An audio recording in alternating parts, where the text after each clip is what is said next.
In this video, I'll show you what assessment for learning really is, why misunderstanding it can seriously limit your students' growth, and some simple but powerful strategies you can use whether you're new to teaching or you've been doing this for years.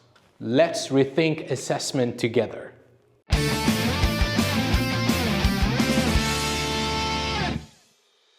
Alright, when most people hear assessment for learning, they picture a bunch of tests and quizzes. Quick checks, exit slips, Kahoots every Friday, formative assessment, right? We're checking. Sure, but real assessment for learning is not about checking if a student's memorized something. It's about guiding your next move based on what your students actually need. It's about teaching differently, not just measuring more often. Researchers Black and Williams said this over 25 years ago. Assessment should be part of instruction, not a separate event. But somehow we still separate it. So let's look at what real assessment for learning could actually look like in practice. I want to start with exit tickets. Well, they're great, but not if you're just asking, what did you learn today? Instead, ask questions that surface uncertainty. For example, what was the most confusing part of today's lesson? Or what's one thing you still wonder about? Or if you had to explain today's lesson to someone who wasn't here, what would you say? So why are we doing this? You're getting insight into your students' thinking, not just what they have memorized. You don't need to wait until the end of the class to assess learning. Formative feedback can happen live and during the tasks. So you can use live polls like Mentimeter, Slido, or just a hands-up vote to check understanding mid-lesson. You can try one-sentence summaries where students summarize key ideas in the moment. You can set up peer feedback rounds during group work, not just at the end. Here's the reason why we're doing this. You can spot misconceptions before they actually become habits, and that's beautiful. And you can adjust your teaching while students still care, and to me, that's precious.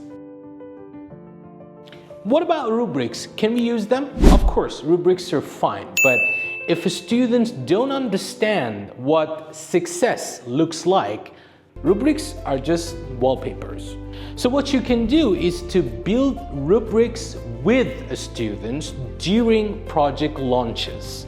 In a writing lesson, for example, you can ask, what would make this text clear? Or what would a strong argument sound like?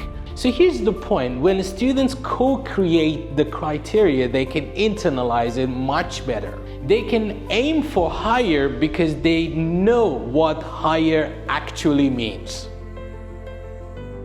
Look, if we keep treating assessment like a scoreboard, students who struggle early stay stuck. They get labeled and they start believing those labels. But what if we treat assessment as a conversation, not judgment, right? So students realize learning isn't a fixed trade, it's a process or a path. And that's what real growth looks like. By the way, if you're looking for more ideas on what makes assessment fair and inclusive and human, check out my webinar with Trinity College London. The link's in the description down below. I also got some more videos on this channel devoted to effective assessment practices. And if you want to even dig deeper into the topic, I've written a blog post on assessing large classes. You can check out the link in the description. So here's the big takeaway.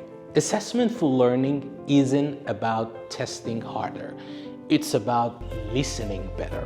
Real assessment shows where the students are and where we need to meet them next. Now, I'd love to know what's one way you've changed your assessment practices over time, or what's one thing you're still trying to figure out? Drop in the comments section below, and don't forget, we're all still learning. And if this video gave you something to think about, subscribe to the channel. We have a lot more conversation going on. Thanks for watching. See you in the next one.